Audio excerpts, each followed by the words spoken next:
Welcome. It is Verdict with Ted Cruz, Weekend Review. Ben Ferguson with you, and these are the stories you may have missed that we talked about this week. First up, you may not realize that Spirit Airlines could have been saved a couple years ago, but Democrats stopped it on purpose. Why did they do it? We've got the receipts, and we'll explain exactly what liberals were behind destroying another American airline, costing thousands of people their jobs. Also, Tucker Carlson's now saying Donald Trump is the Antichrist. And then when he's called out on it, he says he never said it. The problem is it's on video. And finally, why is it that there are members of the United States Congress that are working on behalf of Cuba right now to try to help the regime? We'll explain that as well. It's the Weekend Review, and it starts right now. Let's talk about another aspect of this, and there was a lot of fodder online, and there was a lot of media reports that, well, maybe America would give a government would give a bailout. We'd own 80-90% of the company, whatever the number was. Ultimately, that did not happen. Explain. I hear bailout and I always get real cringy. We've had some that have been really good where we've gotten our money back as taxpayers. But in this scenario, there's many that say, you know what, it makes me really nervous. It did not happen. But can you explain how the government getting involved with that and how that works and who's making that decision of saying yes or no? Yeah, so this last week, there was considerable discussion about the Trump administration potentially bailing out Spirit Airlines. And the bailout that was being discussed was the federal government would give Spirit Airlines $500 million. And in exchange for that, the federal government would own 90% of the airline. And there were differences of opinions within the administration on that. So the Secretary of Transportation, Sean Duffy, was vocally arguing against that, saying that's a bad idea. Howard Lutnick, the Secretary of Commerce, was the one who was advocating this idea. I publicly came out against it. I came out loudly. I sent a tweet a little over a week ago that said the following, quote, "This is an absolutely terrible idea. The TARP corporate bailouts were a huge mistake, and the government doesn't know a damn thing about running a failed budget airline that the Biden administration killed." Now, when I said that I'm the chairman of the Senate Commerce Committee, which has jurisdiction over aviation, when I came out against it, that got quite a bit of media attention, and it prompted a number of other members of Congress spoke out against it after I did so. I will tell you, Ben, that was my public statement. I also went, so last week, I had dinner with Howard Lutnick. Howard is a friend. He and I work together very, very closely. He's the Secretary of Commerce, and the Commerce Committee is the Senate committee that has jurisdiction over the Commerce Department.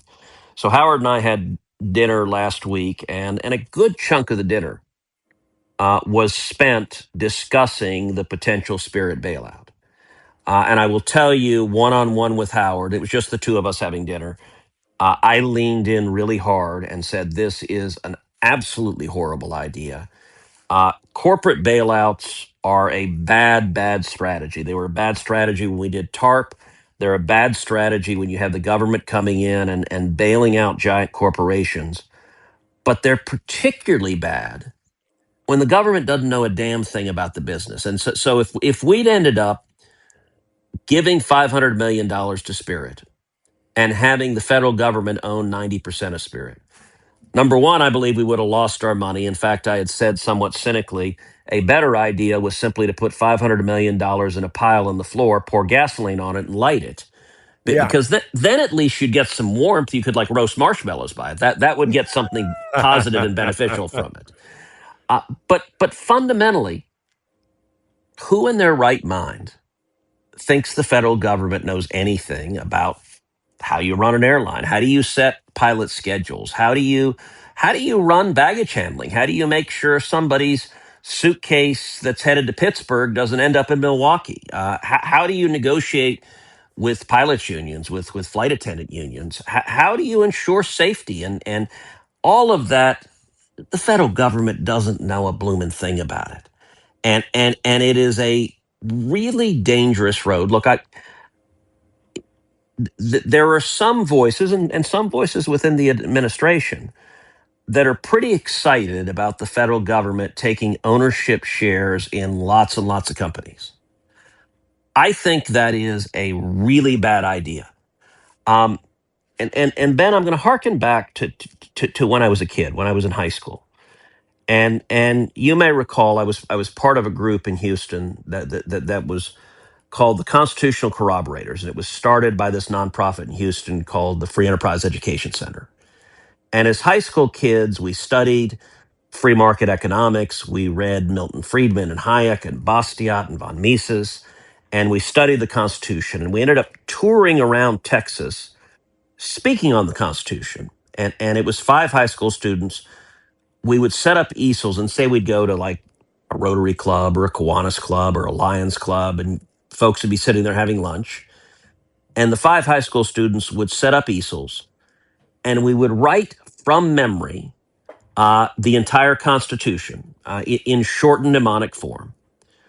And we would write a definition of socialism, which is government ownership or control of the means of distribution or production. And the reason we wrote this, and this is what I was doing at 14, 15 years old, is if you don't know what it is, you can't identify it when you have it. Well, the folks who are arguing the federal government should own or control the means of production and distribution in an economy are directly arguing we should adopt socialism for our economy. That is a really, really bad answer. And I think a budget airline made it obvious to most observers. Look, there are limited circumstances. So, for example, in national security areas where you're dealing with critical minerals and rare earth minerals, where it makes sense to have some government control because you need to be able to ensure that we can defend our nation from national security threats.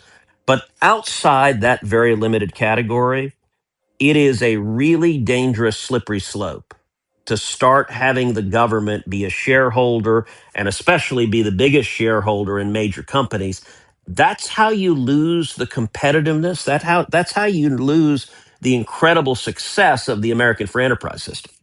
Yeah, it really is. There, when things like this happen, I always go back to there are real people that are affected by it, and there's always, people that are out without a job today. There's also stories that come out of it that I think are amazing. The New York Post had this story, and I think it's a great way to just wrap this up in a human way. It said Spirit Airlines pilot given emotional send-off from rival airline after his retirement flight, which is a huge deal when you're a pilot, was cut amid the shutdown. The Spirit Airline pilot received a hero send-off with the help of another airline. Captain John Jackson was scheduled to fly one last time for Spirit into Baltimore Washington International on Saturday. When they ceased operations and went out of business in the dead of the night, Jackson was left stranded by the permanent shutdown. He hitched a ride with Southwest Airlines in Fort Lauderdale. He rode alongside his son, who was a first officer, and this was the coolest part. It went online viral. They basically, Southwest gave him the send-off that he deserved. Southwest put it up on their social media. It went to well over 100,000 people that responded to it very quickly. They showed him in the cockpit with his son. It was awesome. And I just got to say, even when things like this happen, I do love seeing the hearts of Americans and people that do this and gave him a send-off. The Southwest Airlines carry him. They went under the water canyon salute after arriving at BWI. I tell you, it's awesome when you see things like that happen. So to that retiring pilot who didn't get his final flight, job well done to Southwest, and thanks for making that guy's day special. Well, good for Southwest. That was the right thing to do. And I'll say Southwest is a great Texas company. American Airlines was also a great Texas company. Texas is really a critical hub for aviation. And I'll say I fly just about every airline all the time. I jokingly refer to Southwest as the company plane. Yet, people ask sometimes, they assume senators fly private jets all around. And the vast majority of the time you fly commercial and you fly coach. And so I tell people, I say, oh yeah, I've got a private jet. It's a 737. and it's with 135 of my closest friends on Southwest. That's my private jet. But Southwest, I think, does a great job, and that was a very class move. I'm glad they honored the Spirit pilot who was retiring. I'm sorry that so many other pilots are now out of a job. I think many of them will end up getting hired by other airlines, but it's still an awful lot of pain and hurt from the disastrous Biden economic policies. Now, if you want to hear the rest of this conversation, you can go back and listen to the full podcast from earlier this week. Now on to story number 2. Tucker Carlson did a sit-down interview with the New York Times. It was a disaster, and Tucker Carlson got busted lying, including his accusations that Donald Trump is the Antichrist. He also attacked Senator Ted Cruz countless times in the interview, completely obsessed with him. Senator Cruz and I break down this shocking interview, and it's everything you need to know. Take a listen. All right, Senator, let's move to Tucker Carlson. He did an interview, and it couldn't have gone worse for him with the New York Times. I've said this before. Some disagree with me. I think the demise of Tucker Carlson is happening in real time. I think his audience is disappearing very quickly. I think these types of interviews do incredible damage to his integrity, his character, and these interviews just show how unhinged he is, which we've been talking about for quite some time. He's also still obsessed with you and had something very interesting to say about you in this New York Times interview as well. Who do you think is more morally repulsive, Ted Cruz or Who Nick do you Fuentes? think is more morally repulsive? Ted Cruz. Ted Cruz is a sitting U.S. senator who has called for the killing of people who did nothing wrong, whole populations who advocated for this war. Nick Fuentes is like a kid. He's like 26 or 7. He has no power except his words. Here you have a public official who we pay, who has actual power, who's voting for things, who's making policy decisions. And those decisions would include, in fact, they are focused on the murder of people who did nothing wrong. And yet no one thinks it's a big deal. Well, this is totally fine. I mean, if there's tape of Nick Fuentes saying we should kill people because we hate their parents, or it's okay to kill children, I would love to see the tape, because that's disgusting. And that's basically what the entire U.S. Senate does every single day, and no one notices. Nick Fuentes said something naughty that I disagreed with. He made fun of things that I don't think I would never make fun of them. He's a white nationalist who's denied the Holocaust. And what I will say, okay, from but my is that own worse than killing kids? From my understanding of my own, I was just in Germany recently, and it was such a good reminder that the Holocaust didn't start with the gassing of Jews. It started with the dehumanization of Jews. It was language that was used. And again, right. That is what it concerns I couldn't agree people. more. And that's why when you have a U.S. senator, a member of Congress, a U.S. ambassador waving away civilian deaths as if they don't matter, that's the language of genocide, which results, and this is the lesson of the Holocaust, in genocide itself. And it has. So the lesson for me, really, watching all of this, is that this can happen in civilized countries. In all human beings, there is the capacity to ignore the evil right in front of you. And my point is, it's happening right now. And my job, to the extent I have one, I don't really have a job, but I just want to remind people that we're all capable of that, including me, and that we're watching it right now. And if you think that Nick Fuentes is a greater threat to other human beings than Ted Cruz, I would love to know how. I can imagine people hearing this and thinking you are soft-pedaling Nick Fuentes. You are apologizing for Nick Fuentes. I'm hardly soft-pedaling Nick Fuentes. I'm trying to awaken people to killing of innocents in our midst, which we are not only encouraged to ignore, but really told to ignore on pain of being denounced. And I'm just saying, no, I'm not doing that. Senator Nick Fuentes is a Holocaust denier. Yeah, Period, but Ben, that doesn't even touch it. Let's start with the fact that this loon, I think he brought me up 8 or 9 times in that interview. Apparently, I am living completely rent-free in his brain. And every word he's saying is a brazen lie. I am 55 years old. Never once have I called for the murder of innocents. Never once have I called for the murder of children. By the way, he claims that I do that. He claims that the entire U.S. Senate does that. And it's just, it's at a point where it's a pathological lie, There's no basis in fact. There's no evidence. He just says it. He just asserts it. And he knows he's lying. He doesn't care he's lying. By the way, his defense of Nick Fuentes is, well, Nick Fuentes said something naughty. Tee-hee-hee, naughty. Okay, here's what Nick Fuentes said. He said, Hitler was right. Hitler was very, very cool. I agree with Hitler. On Tucker's show, Nick Fuentes said his mission in life is to defeat global Jewry. That's not something naughty. That is a rabid Nazi bigot. He also said, Nick Fuentes also said that he celebrates Stalin's birthday every year. Tucker nodded approvingly. And by the way, Tucker, there's a reason why Tucker is celebrating Nick Fuentes. Tucker has gone to the point now of embracing Nazis. It's not just Nick Fuentes, who's an open Nazi. Yeah, Tucker had one lunatic professor on his show who said that Winston Churchill was the villain of World War II. He had another lunatic professor on his show who said there's a good argument the Americans should have supported the Nazis in World War II. No, there's not. But Tucker is on a mission, and I believe at this point, I cannot prove it, but I believe Tucker is being compensated, is being paid by Qatar or other foreign nations. He is apologizing for Islamists. He is apologizing for Sharia. He is apologizing for America haters. He is attacking Trump every day. He is attacking Israel. He's attacking Jews.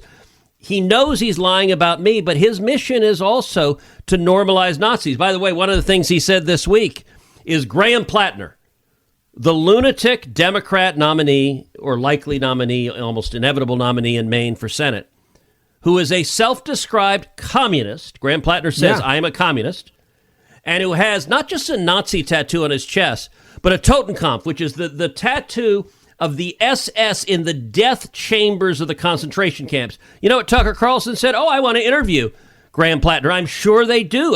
Maybe they have matching Nazi tattoos. I don't know what tattoos Tucker Carlson said. As Tucker would say, I'm just asking questions. But apparently, if you're a Nazi, if you say Sig Heil, Tucker wants to elevate you. And I got to say... And not just elevate you, normalize you. Make it go away. And listen, by the way, when you lie about people, you notice his whole diatribe about me? He provided no evidence. What I just listed about Tucker, I can give you the episodes where he said every one of those things. Those are objective facts. But so Tucker is now a professional liar who lives without facts. And I want you to listen to this exchange. And if you're watching on YouTube, it's even better if you watch it. Because it's not just me. Tucker has decided he hates America. He hates Donald Trump. He hates Jews. He hates capitalism. He had this other lunatic on his show who said that Jesus hated capitalism and Jesus was a socialist. He is attacked. He is. All right. I want you to listen to him being confronted over his argument that Donald Trump is the Antichrist. This is what Tucker has argued. And when he's confronted with his own words, he just flat out lies. Listen. What I was saying, which is you cannot mock other people's gods and put yourself in their place, period. That is a deal killer for me. That's worse than the war with Iran, in my opinion. Yeah, but I ask because, you've been talking on your show about whether Trump is the Antichrist. I have not said that. On your show, the day after Easter, you noted he did not put his hand on the Bible during his swearing-in ceremony as president. You said, and I'm quoting, maybe he didn't put his hand on the Bible because he affirmatively rejects what's inside that book. And then on a recent show, you went further saying, here's a leader who's mocking the gods of his ancestors, mocking the God of gods and exalting himself above them. Could this be the Antichrist? I actually did not say, could this be the Antichrist? Here's a leader who's mocking the gods of his ancestors, mocking the God of gods, and exalting himself above them. Could this be the Antichrist? Well, who knows? I don't know where that comes from, but I know that those words never left my lips because I'm not sure I fully understand what the Antichrist is. If there's just one, I actually tried to understand it. I may have said some are asking that. I'm not weighing in on that because I don't understand it, just to be totally No, in clear. Revelations, obviously, the Senator, he said that like 15 days ago when the interview took place. This wasn't by the way, 2 year ago. He says, I may have said some are asking. He didn't say that. She played what he said. She played verbatim what he said. He asked very directly, is Donald J. Trump the Antichrist? Look, I'm willing to answer that. No, I don't believe President Trump is the Antichrist. But Tucker doesn't live in the world of facts. He doesn't live where any words he says matter. And the words he's saying, so there's good news and bad news. The bad news is the words he's saying are having really serious negative consequences. He is pushing anti-Semitism. He's pushing Jew hate every day. Like every week, his show focuses on how the Jews are responsible for everything wrong in the world. But he's also pushing America hate. He's pushing how America is terrible. He's pushing Trump hate. He has said he regrets supporting Trump. He wished Trump had lost. I mean, that's... Yeah, he said that to his brother. It was like this sad moment where they're like, we are going to be held accountable for helping this man win the White House. So the good their news sin is of their lives. So the good news is Tucker is becoming more and more irrelevant each and every day. He's really talented. He's a charming, charismatic guy. Even when he's lying to you, he's like Obi-Wan Kenobi in Star Wars going, these are not the drones you're looking for. He just flat out lies, but he's charming and good at it. But the good news is he is becoming so irrelevant right now. And listen, I hope he has a really nice home in Qatar. By the way, you may not know this, but he bragged that he has bought a home in Qatar. He also has repeatedly praised the Ayatollah, the president of Iran. He's praised Maduro. He's praised Mandami. Like, if you're a Hitler lover, if you're a communist, if you're a leftist, if you are an America hater, if you're an Islamist, if you're an Ayatollah, Tucker Carlson loves you. If you're actually an American who believes in free enterprise, who believes in America first, Tucker hates your guts, and his mission is to attack you. And I think that's why more and more people are moving away from at this point. It's so disconnected from reality that it's just kind of sad. Don't forget, share this podcast wherever you can with your family and your friends, and I'll see you back here tomorrow. As before, if you want to hear the rest of this conversation on this topic, you can go back and download the podcast from earlier this week to hear the entire thing. I want to get back to the big story, number 3 of the week you may have missed.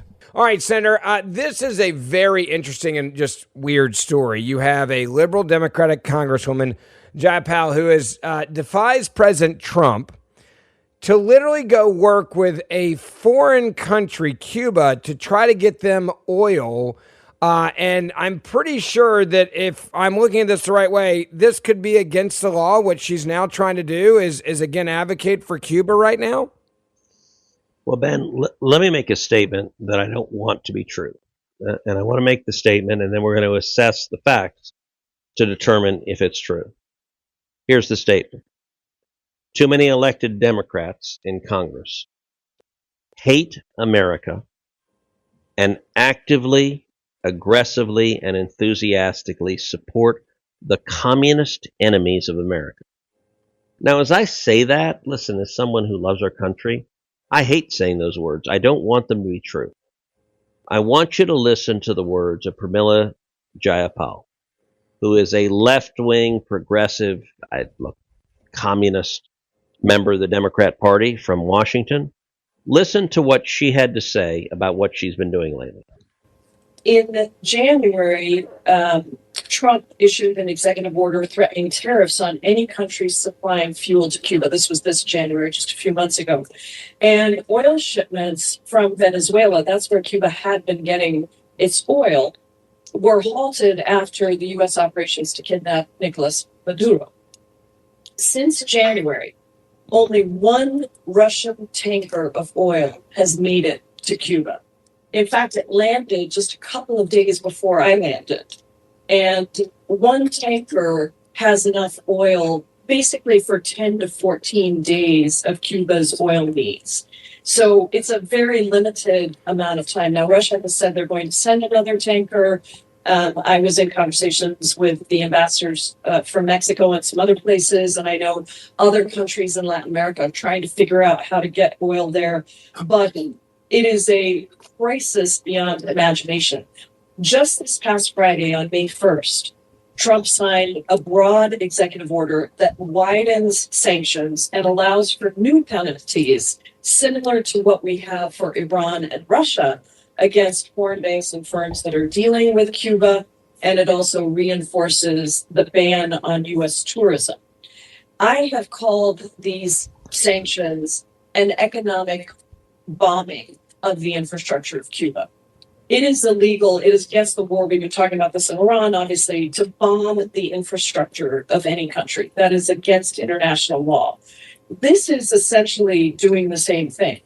It is bombing the infrastructure of Cuba with economic sanctions that essentially ensure that the infrastructure collapses.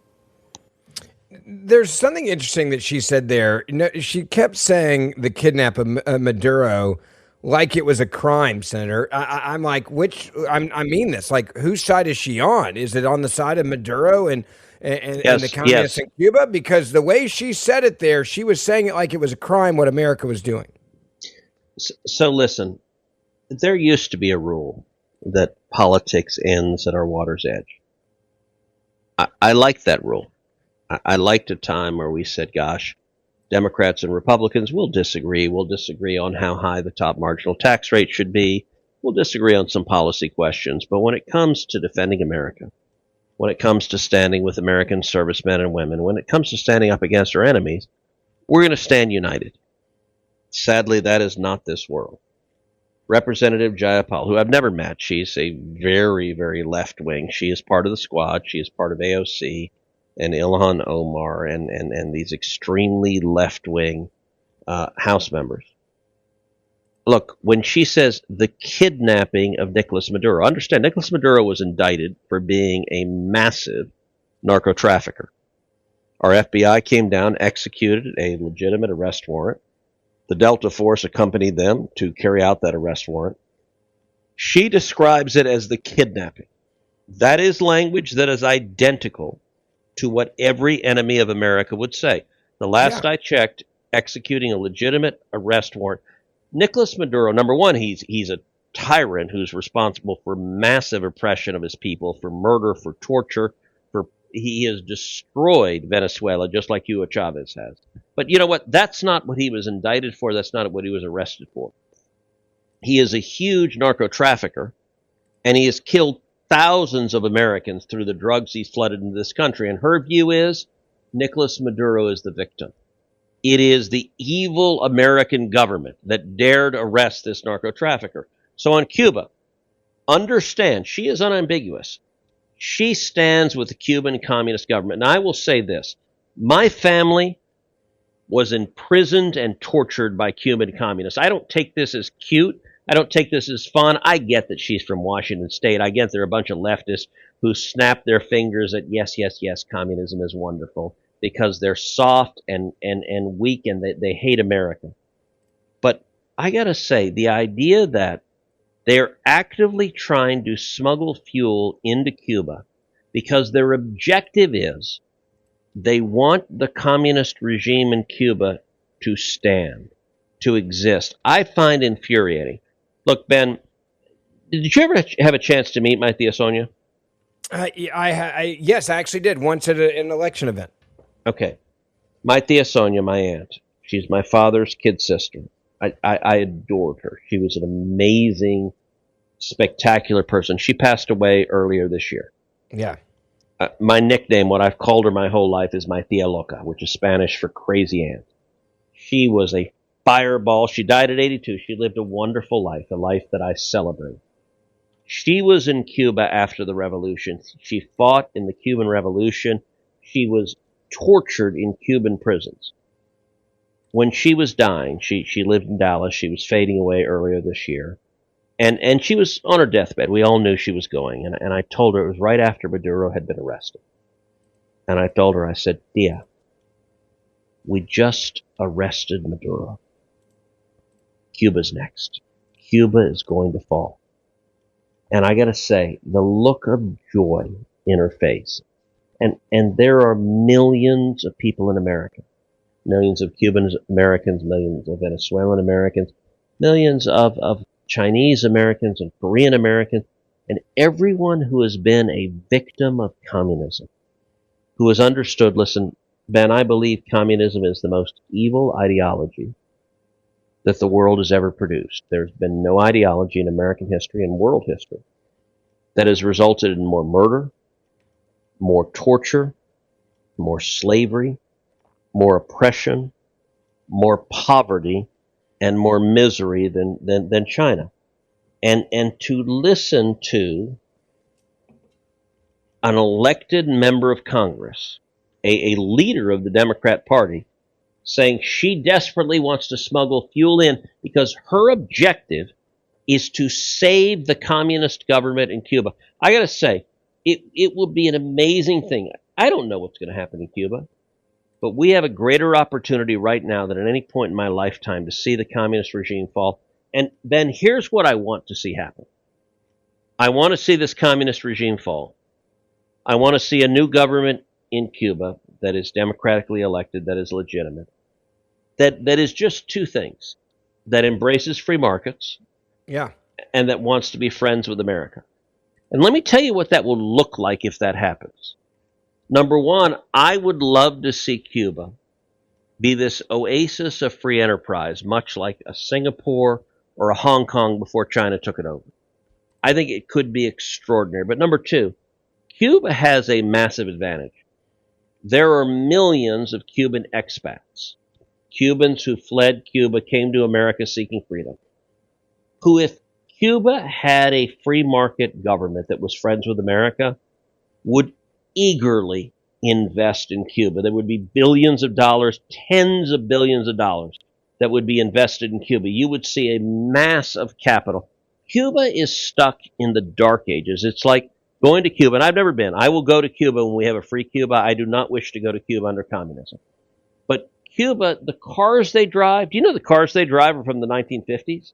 Yeah. It's like the movie The Land That Time Forgot.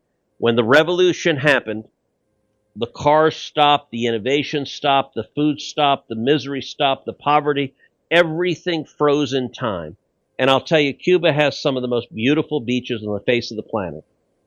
If we have a free market government that's friends with America, we will see this tourist oasis, billions of dollars flooding into Cuba, and it's just 90 miles off the coast of America. And what befuddles me, I want to ask you this, man. Take a minute. Get in the mind of a leftist, Congresswoman Premier Jayapaul. Why would you root for Cuban communists over America? As always, thank you for listening to Verdict with Senator Ted Cruz. Ben Ferguson with you. Don't forget to download my podcast, and you can listen to my podcast every other day you're not listening to Verdict, or each day when you listen to Verdict afterwards. I'd love to have you as a listener to, again, the Ben Ferguson podcast, and we will see you back here on Monday morning.